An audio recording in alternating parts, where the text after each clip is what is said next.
And then what did you make of Sophie Cunningham's flagrant foul on JC towards the end? It was a flagrant foul. Do you think it's like defending Caitlin or defending the team, or how do you view just how it all? I view it as a flagrant foul. That's about the game too. Yeah, well, I mean, you guys came for basketball. Yeah, Let's talk about basketball. Yeah. Come on now. What do you think of just how you all were able to pull away in the second half, Caitlin, and We're particularly? going to the Commissioner Cup Championship. Let's That's go! pretty exciting. Y'all want to talk about that? Let's talk about that. What do you think again in the second half? What if we told you Caitlin Clark might actually leave the WNBA after just one season? Yeah, pack it up, shoot one last three, and dip. Between blind referees acting like they're auditioning for a circus and Marina Mabrey throwing fouls like dodgeballs, Caitlin's had enough. Is this the League of Dreams or a reality show gone rogue? Grab your popcorn, because if this rumor is true, the WNBA is about to lose its biggest star faster than a ref misses a foul. WNBA record. This is her second season. And you put the numbers together, that's like 10 seasons. That girl did it in 10 seasons. That means she had won a season. Caitlin Clark is... when Caitlin Clark gets to 10 seasons, she's going to have 100 of these. And y'all can't get a girl her roses. Now, I don't like the fact that she be getting woke because she don't want all these lesbians to be mad at it. At the end of the day, is the woman putting in the work, she's putting in the work. It's official. Fans are done watching Caitlin Clark play sacrificial lamb for a league that can't decide if it wants to grow or gatekeep. For the second season in a row, she's the lead character in a drama that somehow still expects her to pass the ball, smile for the camera, sell the tickets, take the hits, and thank her haters afterward. Fans aren't just frustrated anymore, they're furious. The Protect Caitlin movement has gone from online memes to a full-on emotional custody battle between the people who love her and a league that keeps treating her like a chew toy. This is all going according to plan. This is ideal. Caitlin Clark is holding up her end by being awesome and by being a trash-talking jerk on the court. Love it. Her teammates are holding up their end by having her back. The other players in the league are holding up their end by not liking her. Perfect. Couldn't have written a better script. Caitlin is talking trash to this girl's hard fouling her. Her teammate Sophie Cunningham, who got a black belt in Taekwondo at the age of 6, she's like, I will F you guys up. All of it's great, and Caitlin's a killer. 10 out of 10, no. Let's start with the obvious. Caitlin Clark is the reason the WNBA even gets talked about at all outside of Tuesday night Twitter arguments and high school gym throwbacks. Ratings? Up. Jersey sales? Through the roof. Arena tickets? Sold out in cities that didn't even know they had a team. She's the walking, talking, logo three-point shooting lifeline of this league. And how does the league respond? With shady ref calls, cold shoulders from teammates, and more elbows than a WWE Royal Rumble. Caitlin Clark is driving the WNBA insane. It's to the point that she may need to step away from the WNBA, have a billionaire come in that has the money to prove a point, and say, Caitlin, I'll pay you $50 million just to see if the WNBA can make it without you. Let's go create a completely different league and expose the hell out of the WNBA just to embarrass this Angel Reese girl that Jameel Hill just said she could go down as a Michael Jordan of WNBA. Yeah. Remember when people said she was being welcomed into the league like every other rookie? Yeah, if by welcomed you mean mugged at midcourt while referees whistle Dixie and look the other way like they just dropped their glasses in a Looney Tunes cartoon, Caitlin doesn't need a welcome party. She needs a security detail and a chiropractor. And then there's Marina Mabrey, who decided to deliver a late-game shove like she was trying out for a linebacker position.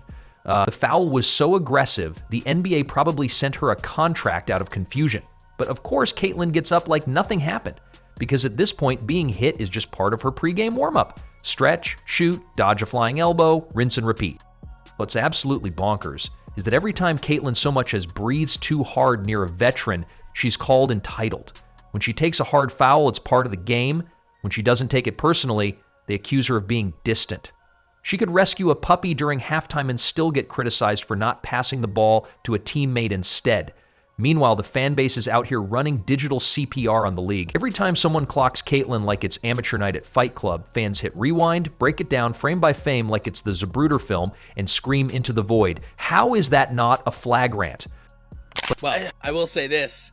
when Caitlin Clark was out, they lost 55% of their viewership. So, like, basically, Caitlin Clark is paying all their salaries. Pretty much. I mean, at the end of the day, you can hate her as much as you want, but she's brought in millions of fucking dollars. So you should be kissing her ass. And that kind of defeated the purpose of Angel Reese's argument of she's like, hey, it's not just Caitlin Clark that is bringing all the viewership to the WNBA. It's like, well, it definitely is. It's like it kind of proved that with the viewership rating being down that she significantly increases viewership with They try so hard to compare her to Caitlin Clark. They try so hard. The refs, silent.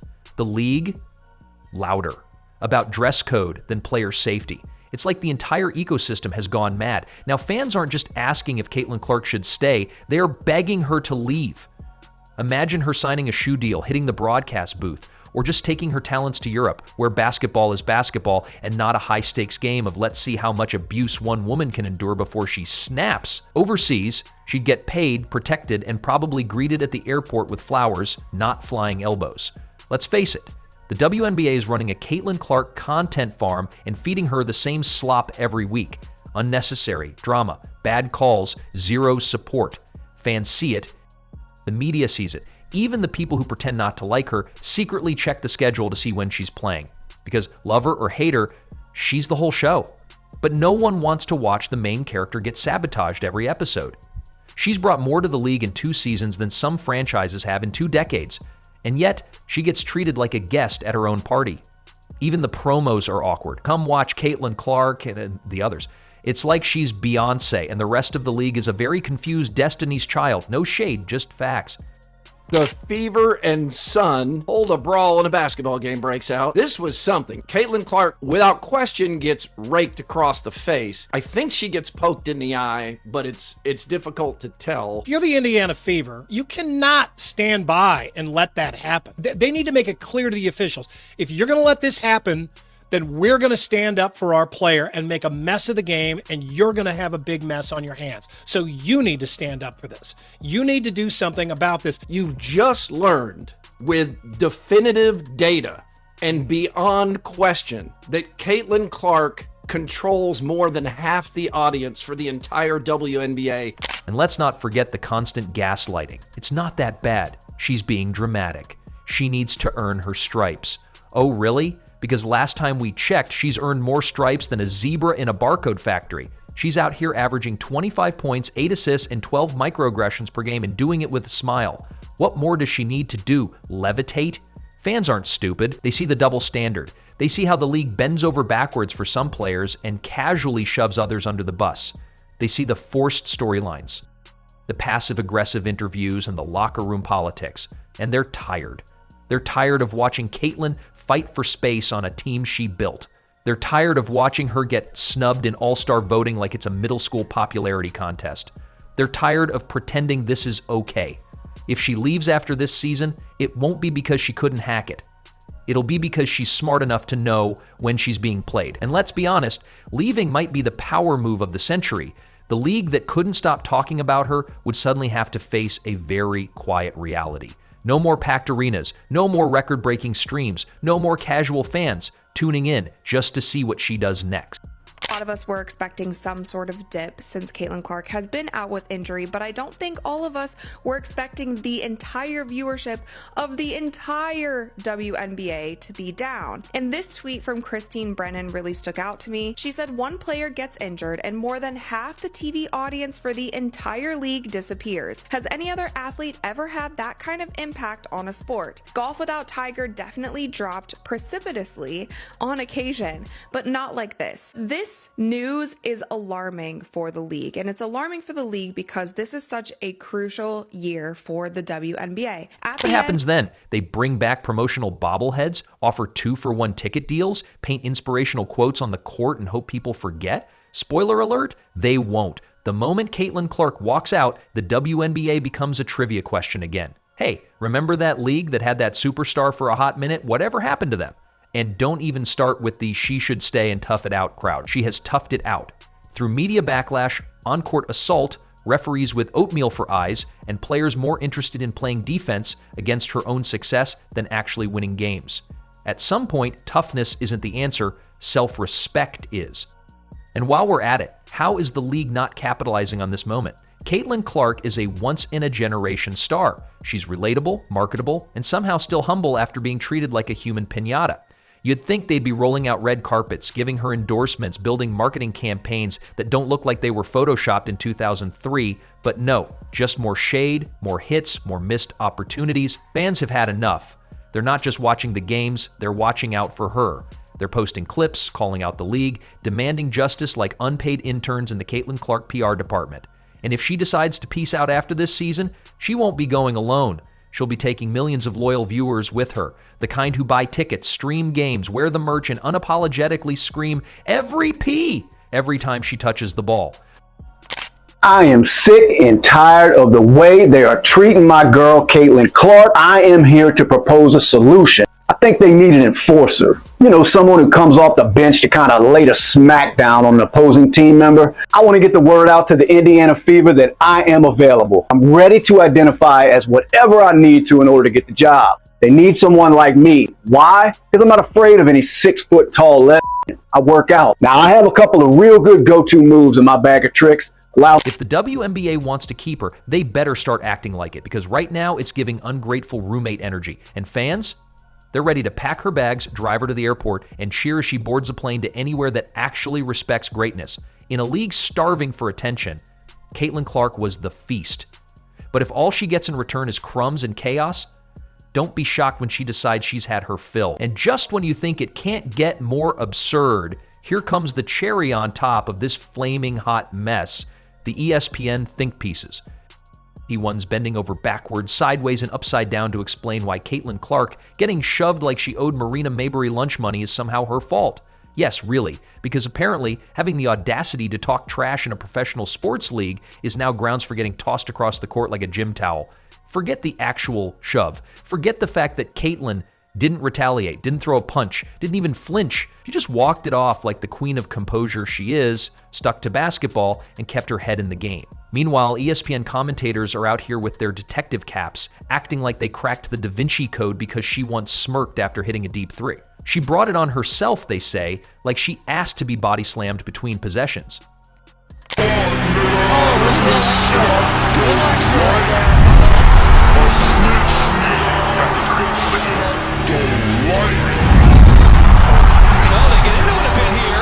Lexi Hall now gets it.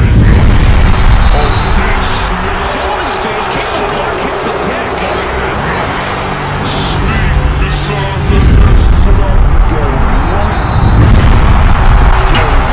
Sheldon and Cunningham are getting.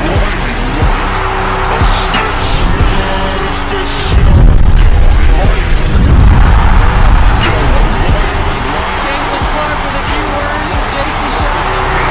Here's a wild idea. Maybe, just maybe, talking trash is part of the game. Newsflash, it's sports, not Sunday brunch. If you're not chirping, you're not competing. Michael Jordan did it. Kobe lived for it. Larry Bird practically invented psychological warfare. But Caitlin Clark? Oh no. When she talks trash, suddenly it's an open invitation for players to abandon basketball and start channeling their inner MMA fighters. Even rival players, some of whom would love nothing more than to shut her down on the court, have spoken out and basically said, yeah, that shove was out of pocket. These are not her teammates. These are not fans. These are competitors, some who've gone head-to-head with her and still know the difference between hard-nosed basketball and straight-up thuggery. And yet, they're more reasonable than half the analysts who get paid to pretend they've ever touched a basketball. Because let's be honest, if Caitlin Clark had even thought about responding with a shove of her own, you'd have seen it on every sports show, every news outlet, and probably a dramatic reenactment on Lifetime. Out-of-control rookie finally snaps, but no, she kept it clean, she kept it classy, she didn't try to make it personal, she didn't fall for the bait, and still, they find a way to blame her for being pushed. It's like blaming your mailbox for getting hit by a financial driver while it was standing a little too confidently on the curb. Caitlin Clark has decided to quit the WNBA and move on and go play over in Europe. I do not blame her. I applaud it. I say do it. Get as far away from the WNBA as you can. Let that league sink. Okay? Do not help them. Caitlin, get away. I believe you could create your own league. Okay? You could be the fucking player that creates whatever, the next professional women's basketball league. let this one just go and let Caitlyn try to build the next WNBA. I don't know. The mental gymnastics at play here could win Olympic gold. She's too confident, they say. She plays with attitude, yeah? So does every top-tier athlete in the history of ever. That's what makes them elite. But Caitlyn's confidence? That's somehow inflammatory. That's a problem, because in some weird, twisted version of the WNBA rules, she's expected to take hits, take blame, and take a vow of silence, preferably all at once. It's almost impressive how consistently the blame shifts her way. Like some invisible committee sits around waiting to reinterpret reality. Marina Maybring delivers a full-body shove, Caitlyn stays composed, and she's the villain? What next? Someone elbows her in the face and ESPN runs a segment titled, "Did Caitlyn Lean Into It?" You can practically hear them spitballing the next hot take. Was her posture antagonistic? Did her shoelaces send the wrong message? Meanwhile, Mabry's out here getting more protection than a Fabergé egg. People jumping through hoops to explain her actions like she's a misunderstood street poet instead of a grown adult who just decked a fellow player. And it's not just the analysts, it's the subtle tone of it all.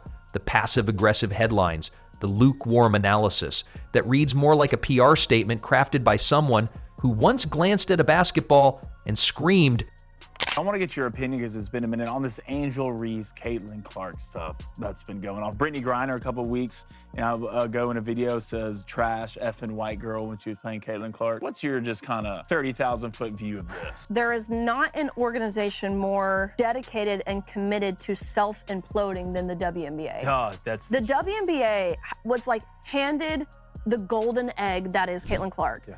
And they have done everything to just self-destruct. Yeah. Whether it's these totally crazy like racial investigations that have been proven a hoax. And you know what's really got fans raging? It's that Caitlin Clark hasn't even asked for special treatment.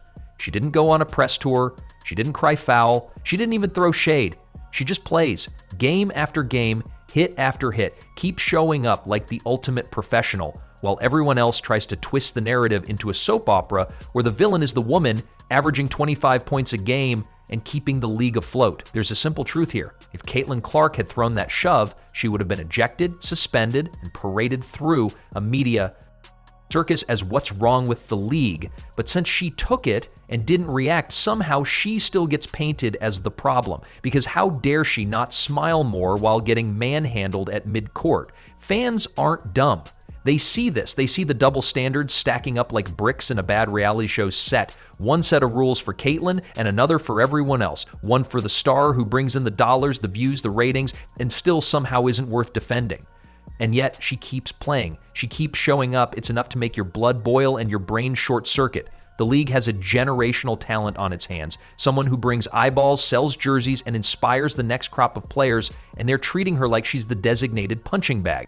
Caitlin Clark did her thing. Coming off of the injury, she returned for the Fever, and I swear I am not being hyperbolic. We were immediately gifted one of the greatest halves we have ever seen in the WNBA, and I say that with all context involved. This series from Caitlin Clark, the pull-up three here, and you are about to see back-to-back-to-back triples for Caitlin Clark in this game. I am not trying to erase the things we have seen from Maya Moore, from Diana Taurasi, Asia Wilson's 53-point game, Stewie, Cynthia Cooper. Like, we have seen incredible halves of basketball, but you see Caitlin Clark coming off of that made three from the Liberty.